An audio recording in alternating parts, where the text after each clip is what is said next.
In part, the video we saw this weekend of the Deputy Prime Minister being subjected to some extremely disturbing harassment. You fucking traitor, fucking bitch! And this is not an isolated incident. Sadly, this is something we're seeing more and more of. Body checking me while the Prime Minister was about to walk near me. And this is not an isolated incident.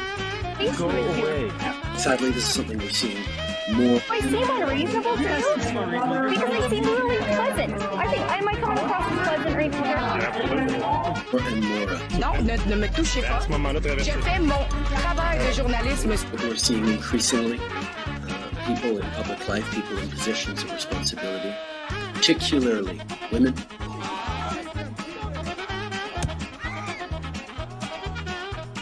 Racialized Canadians,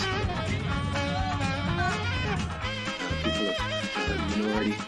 Right after that, the 49-year-old woman who used a walker was run over by Toronto Police Services horses that rolled through the crowd. Or different community groups. Onlookers were heard yelling at police to stop.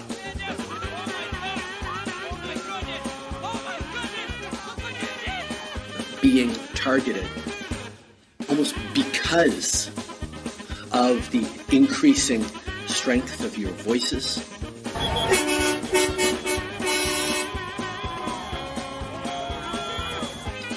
Of your positions.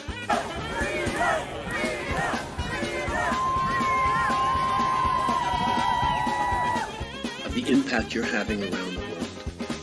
Massive protests. They're blocking highways, they're blocking traffic. I've seen them even spraying manure on government offices here. And around our country. We're seeing a backlash. Get out of my fucking face. I will break your camera. You don't have the right to. Whoa! And we've seen it, first of all.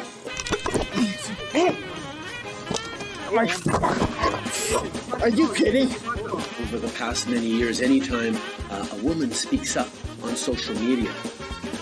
I just ultimately got quite frustrated and I told him that he was a disgrace of a Canadian and he just replied and said, "F*** off."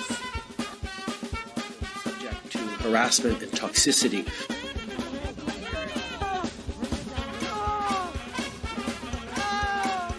And we actually see her rights and her voice and her freedom of expression diminished. Dude, you just hit me in the face. We need more women.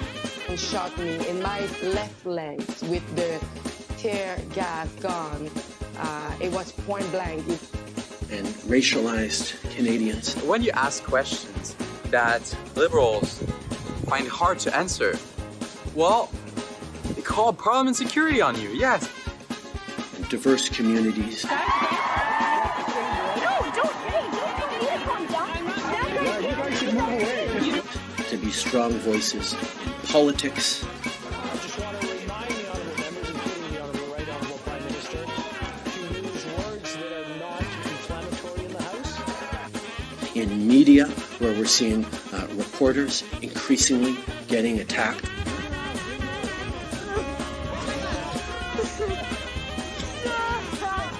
For calling out hatred and indifference.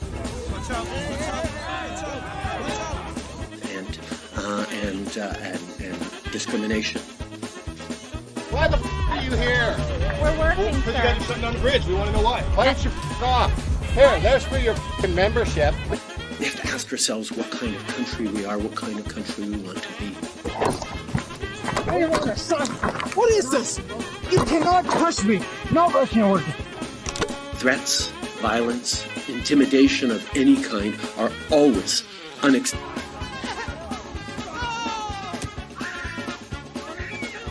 And this kind of cowardly behavior.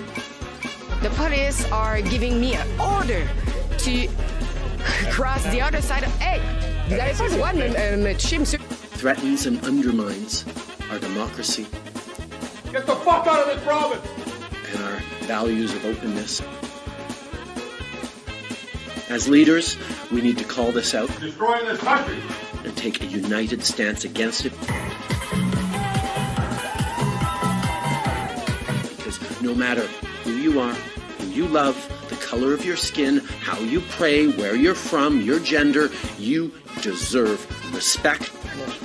I am a strong Jewish woman and a member of this House and a descendant of Holocaust survivors, and I have never it's never been singled out, and I have never been made to feel less, except for today, when the Prime Minister accused me of standing with swastikas. You deserve to live in peace without fear of threats or violence.